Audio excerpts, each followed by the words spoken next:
દૂધ ગરમ થાય ને ત્યાં સુધી ટમેટા ખાને આવું. ટમેટા હું કાંઈ ખાવાનું છે એ દે ને, ભાજી દે ને. સલાડ તને ભાવે તો છે. આ એક સ્પ્રે લઈ લીધું છે અને એક આયરું આ સેમ્પલ લઈ લીધું છે સ્પ્રેનું. નાનું એવું અત્તર લઈ લીધું છે. 1200 રૂપિયાનું બિલ બની ગયું છે. વિડીયો જોઈને આવશે 10% ડિસ્કાઉન્ટ. કોન્ટેક્ટ કરો 31567901. રેડી ને? પેપ્સી પાર્ટી કરી છે ને આ કુણાલીએ જો તોડી નાખી. જો ખેંચી કોણે કરી આવું?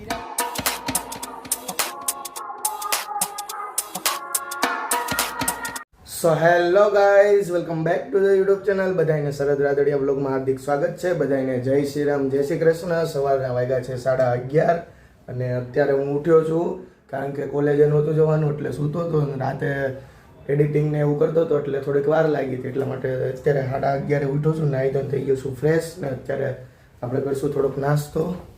તો મિત્રો નાસ્તામાં તો કાંઈ છે નહીં. અત્યારે મારી મમ્મી ઠંડા તરબૂચ સુધારીને ગઈ હતી. હવે તરબૂચ આપણે ખાઈ લઈએ ને એસાઇનમેન્ટ લખવાનું છે, ફટાફટ લખવા બેસી જઈએ આપણે. તો મિત્રો બપોરે જમવામાં ભાજી ને ટમેટા ને એવું બધું બનાવ્યું છે અને દૂધ ગરમ થાય છે ને તો મને અહીંયા ઊભો રાખી દીધો છે. દૂધ ગરમ થાય છે ને તો એને દેખરેખ રાખવા માટે ઊભો રાખી દીધો છે. ભૂખ લાગી છે અને હવે અહીંયા ઊભો રાખી દીધો છે. કેમ કરશું? ગરમ થાય એની વાત. હું દૂધ ગરમ થાય ને ત્યાં સુધી ટમેટા ખાને આવું. ટમેટા હું કાંઈ ખાવાનું છે એ દે ને, ભાજી દે ને. સલાડ તને ભાવે તો છે.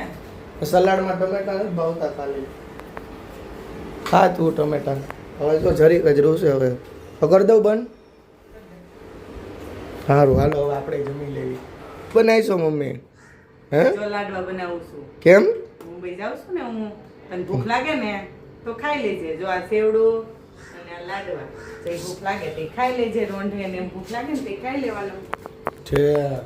મિત્રો મારી મમ્મી તો સુરત જાય છે એટલે નાસ્તો બનાવી જાય છે અને તમારા કોઈની મમ્મી બહાર ગામ જાય તો આવી રીતે મારી જેમ જ નાસ્તો બનાવી જાય છે કે નહીં? નીચે કોમેન્ટ કરી નાખજો ફટાફટ. મમ્મીની લોકો મુંબઈ જાય એટલે બેગ લેવા છે ને આ રહ્યો ફાઇનલ કરવાનું છે. આ ફાઇનલ કરવાનું છે. હું નિમિત્ત આવ્યા છીએ, મુંબઈ જાય છે બેગ લેવા, અમને મોકલા છે. આ રહ્યો ફાઇનલ કરી દીધું છે. અત્યારે ખાલી અમે બેગ લેવા જ આવ્યા હતા અને હું સ્પ્રે લઈ લીધા છે. જો બતાવું અહીંયા આ જો આ એક સ્પ્રે લઈ લીધો છે અને એક આયરું આ સેમ્પલ લઈ લીધું છે સ્પ્રેનું. નાનું એવું અત્તર લઈ લીધું છે. 1200 રૂપિયાનું બિલ બની ગયું છે. 1200 ની અડી ગઈ છે.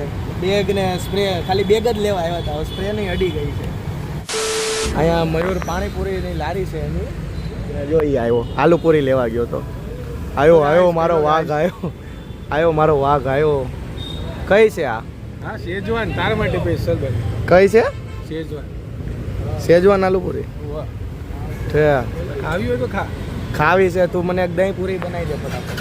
દહીં પૂરી નહીં બને, શેજવાન આવી. હા લાવીને હજી એક દહીં પૂરી બનાવી દે, ભૂખ લાગી છે. ઘરે કાંઈ નથી ખાધું એટલે. મેં નહીં ખાધું, મારે ગામડેથી, મારે બધા ગામડે જતા રહ્યા. ના તું ફટાફટ બનાય. હાલો એટલે દહીં પૂરી બનાય હાલ ફટાફટ. આલુ પૂરીથી મિત્રો પેટ ન ભરાણું. હવે મયુર મારી હાટું દહીં પૂરી બનાવે છે. બની ગઈ લ્યા પાણીપુરી. આ દહીં પૂરી બનાવી છે, પાણીપુરી નથી. પતી ગઈ છે. આ જો પાછો લઈને આવી ગયો છે. માટે આપણે આવી જજો દુકાન ઉપર. એડ્રેસ નાખ દઉં છું નીચે, તમે અડધાએ તો જોઈ જ હશે. સુપર ખાવસા વાય નામ છે. સુપર ખાવસાની સામે જ છે. હે ગાઈસ આપણી જ છે બની. એની ટાઈમ વિડીયો જોઈને આવશે 10% ડિસ્કાઉન્ટ. કોન્ટેક્ટ કરો 31567901.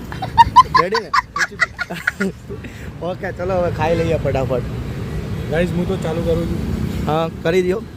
હવે હું ખાઈ લઉં નકર અહીંયા પતી જાય પાછી. પેપ્સી પાર્ટી કરી છે ને આ કુણાલીએ જો તોડી નાખી. જો ખેંચી કોણે કરી આવું? તો પણ એક એવી ન લવાય ને, બે લવાય. એક હરખી અલગ અલગ લાવી આપણો વાક છે. તો અલગ અલગ ન લવાય. જો અડધું આ ખાય ને અડધું ઈ ખાય. જો તો ખાય. ઓલાને જ મોકલ્યો તો. હા લેવા મોકલે ખાઈ તમારો જો બધા પેપ્સી પાર્ટી કરે છે. સો ગાઈસ આપણે ડેરી ડોનમાં જઈને આવી ગયા છીએ. તો હવે આપણે પાછા શરદભાઈ પાસે જઈએ છીએ. તો હાલો આપણે મળીએ શરદભાઈને. આપણે ડેરી ડોનમાં આઈસ્ક્રીમ ખાઈ લીધો છે અને હવે આપણે જઈએ છીએ પાછા આપણા અડ્ડે બેહવા માટે. આપણે શરદભાઈની બ્લોગને આપણે ચેનલને સબસ્ક્રાઈબ કરી દેવાની છે અને અહીંયા આપણે મંડળી જમાઈ લીધી છે. મિત્રો આજથી મારા બ્લોગ છે એ મંત્રમ બનાવવાનો છે. આજથી મારા વિડીયો મંત્રમ બનાવવાનો છે. મંત્રમ શીખે છે એ એની ચેનલ બનાવવાની છે. તો મિત્રો આવી ગયા છીએ ઘરે અને અમે મંત્રમને ચેલેન્જ આપ્યો હતો કે તું ડેરી ડોનની અંદર જા, વિડીયો બનાવીને આવી, કે વ્લોગ આમને નોર્મલી વ્લોગ બનાવીને આવી, તું ડેરી ડોનની અંદર જા, બધા બેઠા હોય એની અંદર વ્લોગ બનાવીને આવી અને કાંઈ વસ્તુ ન લે તો ખાલી વિડીયો બનાવીને પાછો બહાર આવતો રહે. તો એ દરવાજા સુધી તો ગયો પણ એને શરમ આવી એટલે પાછો આવતો રહ્યો. એને નાનો આમ તો થોડોક વ્લોગ બનાવ્યો, બહાર નીકળીને આવ્યો ને એનો આગળ તમે જોઈ લીધો હશે. હવે મિત્રો આપણે મળીએ આપણે નેક્સ્ટ વ્લોગમાં. બધાને જય શ્રી રામ, જય શ્રી કૃષ્ણ, બાય બાય.